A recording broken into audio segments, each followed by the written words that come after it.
আমাদের পুরাণগুলো কিভাবে ভিন্ন ভিন্ন মত তৈরি করে দিয়েছে আমরা সে পুরাণগুলো পড়লেই বুঝতে পারি। এগুলো সমস্ত বেদ বিরুদ্ধ কাহিনী, কিন্তু প্রতিটি পুরাণ সে বলতে চায় যে আমি যার উত্তর দিতে পারবো না সেই উত্তরটি তোমরা বেদের কাছে গিয়ে জিজ্ঞেস করো। যেখানে পুরাণগুলো ফেল হয়ে যায় সেখানে কিন্তু সে বেদের নাম নেয়।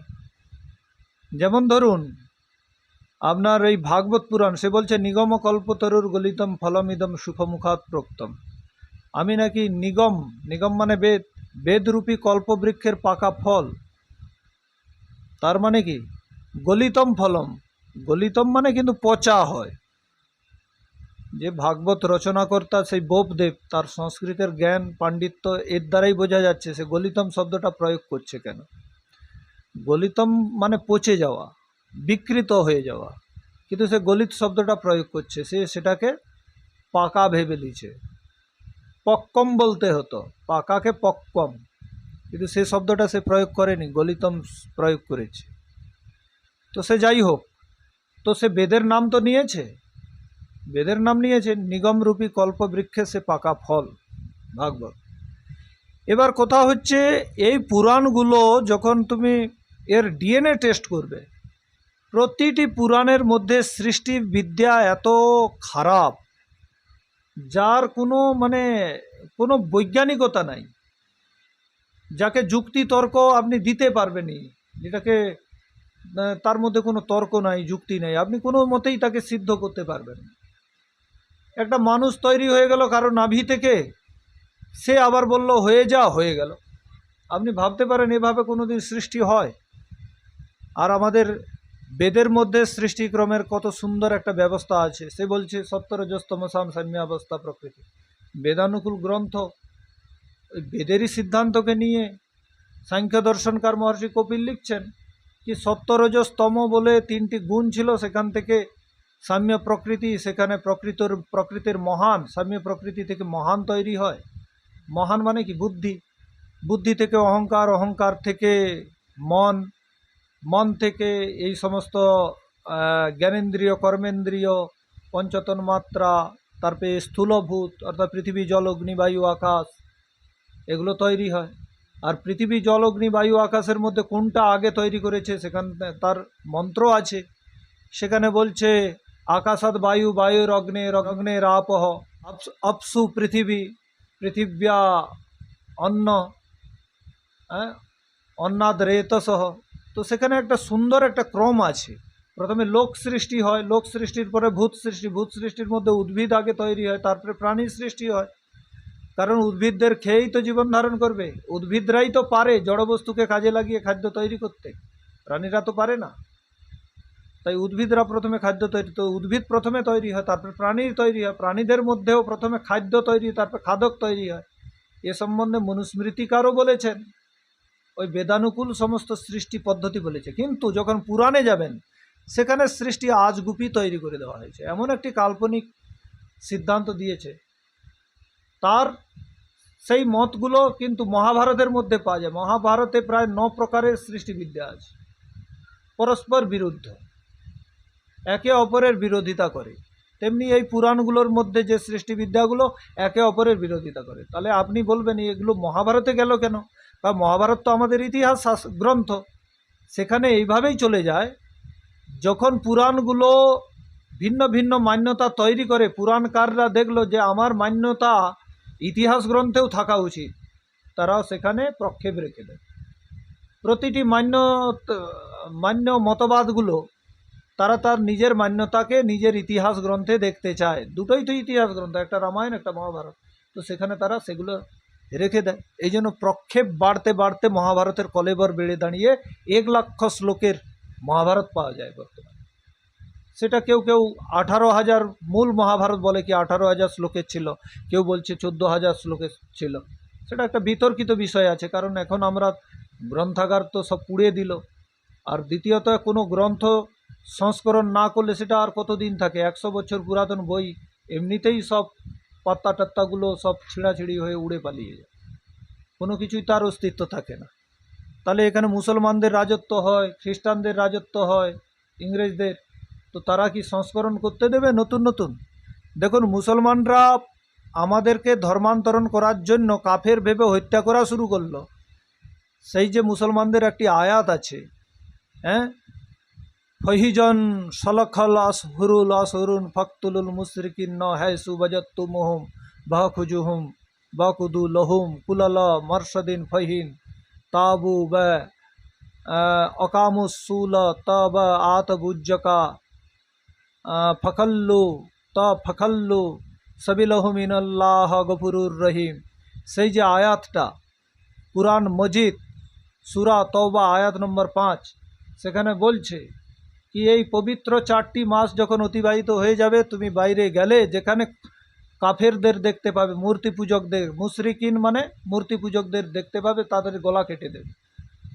যদি তারা তোমার ধর্মকে স্বীকার করে নেয় তো তাদের ছেড়ে দেবে, না হলে তার গলা কেটে দেবে। তো এই যে মান্যতাগুলো তারা কখন মারবে? যখন সমস্ত সামদাম দণ্ডভেদের প্রতিটি নীতিকে অ্যাপ্লাই আগে করতে চাইবে, প্রথমে মারতে চাইবে না, কারণ মারতে গেলেই তো উল্টা তাদেরও মারবে, ঘুরে মারবে। হিন্দুদের মারতে গেলে হিন্দুরাও ঘুরে মারবে। তো মারা তো অন্তিম পদ্ধতি, তার আগে তারা সামদাম দণ্ডভেদ প্রতিটি পদ্ধতি তারা কাজে লাগিয়েছিল। এবং তার নিদর্শন আমরা পাই যে আমাদের নালন্দা বিশ্ববিদ্যালয়ের গ্রন্থাগারকে পুড়িয়ে দেয়, তক্ষশিলা বিশ্ববিদ্যালয়ের গ্রন্থাগারকে পুড়িয়ে দেয়, এবং আমাদের শাস্ত্রগুলোতে প্রচুর পরিমাণ আমাদের পণ্ডিতদের দিয়েও রচনা করিয়ে ঢুকিয়েছে। প্রক্ষেপ রেখে দেওয়া হয়, প্রচুর রেখে দেওয়া হয়। আমরা প্রক্ষেপের প্রমাণ পাই। আশ্রমা ঘর নৈরুদ্বস্তি তীর্থানি সরিতস্তথা দেবতায়তনান্যত্র দুষ্টের নষ্টানি ভূরিস। বলে দুষ্ট ব্যক্তিদের দ্বারা এখানে আশ্রম, দেবালয়, ঝর্ণা, বড় বড় মানে ধার্মিক প্রতিষ্ঠানগুলোকে নষ্ট করে দেওয়া হয়। এসব প্রমাণ পাই ভাগবত পুরাণের মধ্যে। তার মানে কি, এখানে এসে যাওয়ার পরে এ সমস্ত ভাগবত পুরাণাদি রচনা করা হয় কোথাও না কোথাও, এইরকম মনে হচ্ছে। ভাগবত পুরাণের যে সমস্ত প্রকরণগুলো ওগুলো রচনা করা হয় মুসলমান আসার পরে। তাহলে শকুন, পাঠান, মোগল, পর্তুগিজ, ডাচ, ইংরেজ এরা কেন আক্রমণ করলো? যখন বেদ মত লুপ্ত হয়ে যায়। যতদিন বেদ মত ছিল এখানে কেউ আক্রমণ করতে পারত না। তো তারা এসে আমাদের ধর্ম পরিবর্তন করার জন্য আমাদের শাস্ত্রগুলোতে প্রচুর পরিমাণ ঘুষপেট করে। আমাদের মহান পুরুষদেরকে বদনাম করার জন্যও তারা শ্লোকগুলো রচনা করে রেখে দেয়।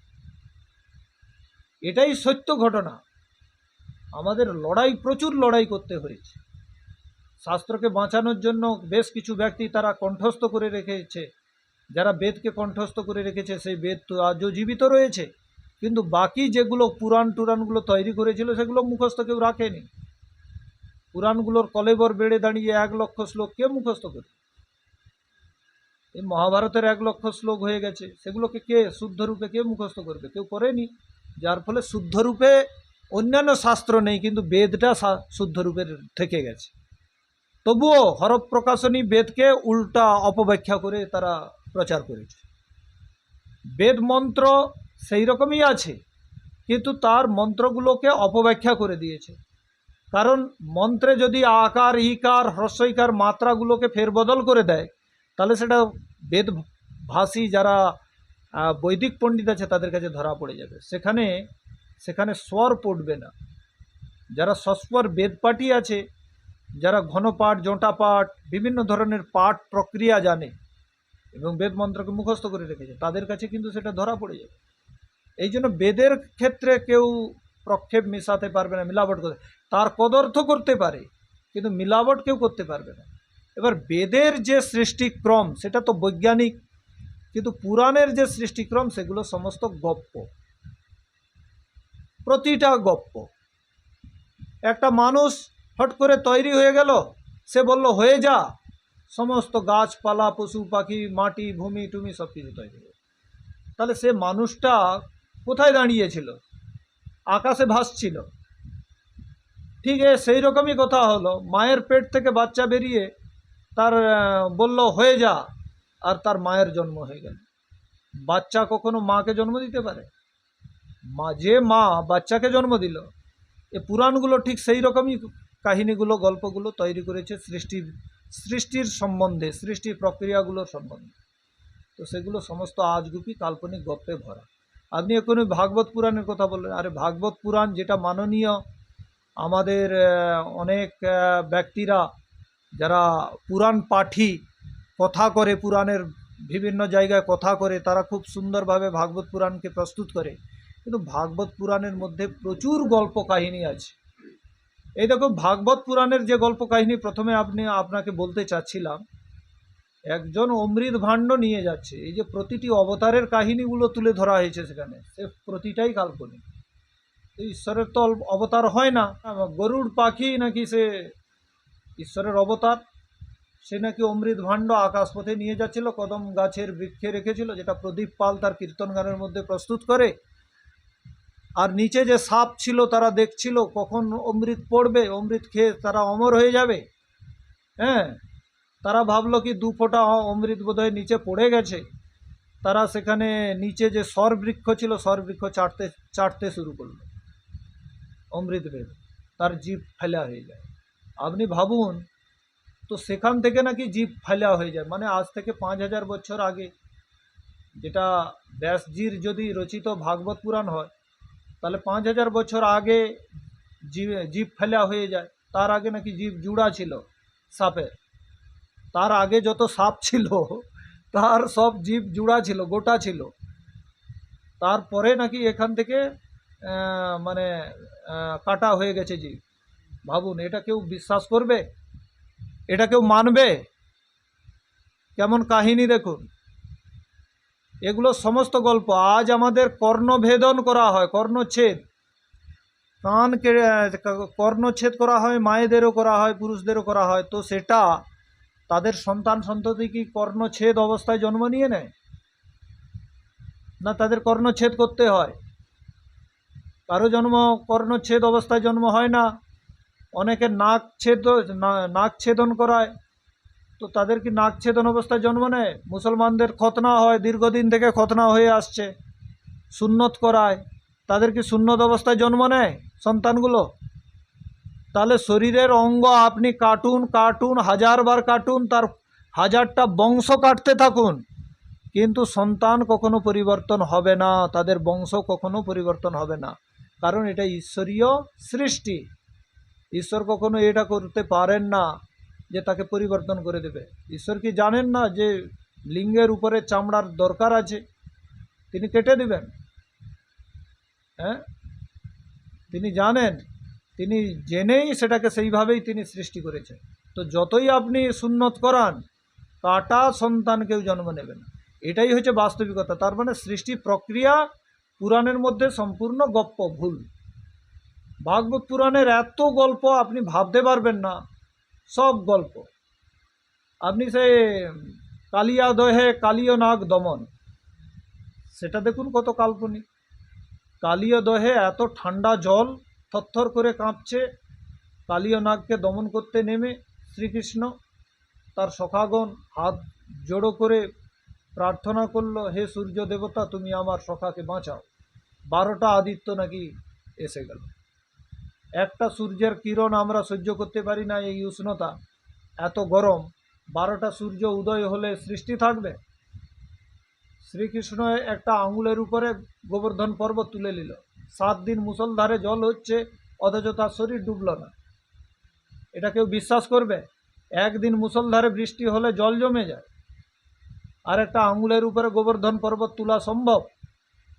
ঈশ্বর কৃষ্ণকে যখন ঈশ্বর বানিয়ে দিল, মহাপুরুষদেরকে যখন ঈশ্বরের আসনে বসিয়ে দিল, তো তাকে এই সমস্ত চমৎকারের সাথে যুক্ত না করা হয়, কারণ ঈশ্বর চমৎকার সাথে যুক্ত না করা হয়, মানুষ বোধহয় তাকে ঈশ্বর রূপে মানবে না।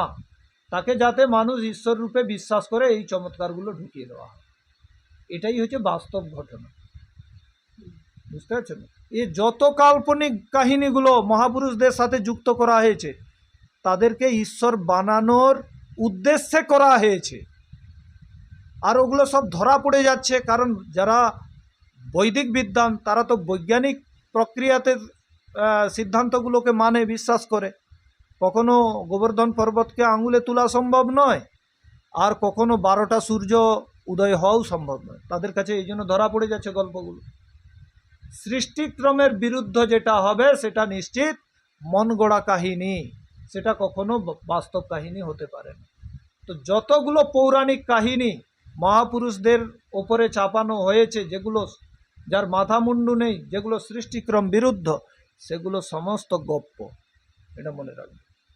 ঠিক আছে, তো এই মান্যতা আজকের মতো এখানেই। সবাইকে নমস্কার।